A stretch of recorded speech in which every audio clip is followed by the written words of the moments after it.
सृष्टि लय हो जाएगी, आप बेफिक्र हो जाओ।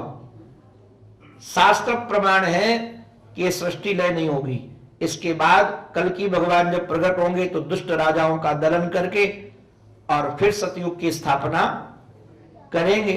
तो ये क्रम है। तो पूर्व चतुर्युगी की घटना में नाम युगी का भी बता, मुझे स्वर्ण का भी ध्यान नहीं आ रहा है, इसका वर्णन है शिव पुराण में विशद ढंग से, उसमें ये वर्णन किया गया है। तो पूर्व चतुर्युगी की घटना है वो।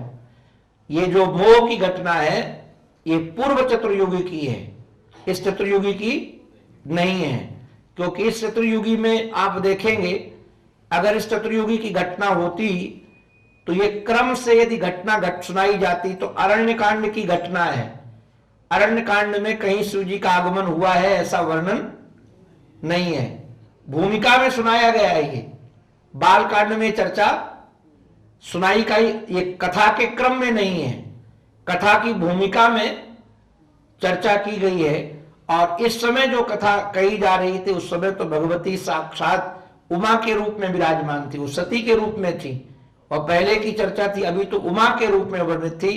तो जो प्रश्न किया कि महाराज आप कृपा करके बताइए, उमा ने ये वर्णन किया कि आप कृपा करके बताइए कि यदि वह निर्गुण निराकार व्यापक ब्रह्म है तो सगुण कैसे बन गए। यही प्रश्न है प्रारंभ से। और वह राजाधिराज के यहाँ कैसे प्रकट हुए आकर के, फिर बाद में भगवान शंकर ने सुनाना प्रारंभ किया।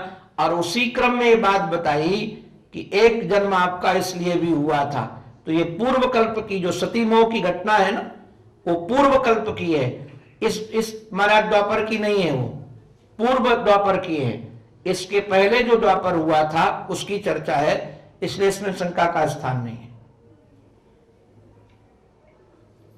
बोलो भक्तवत्सल भगवान की, सद्गुरुदेव भगवान की।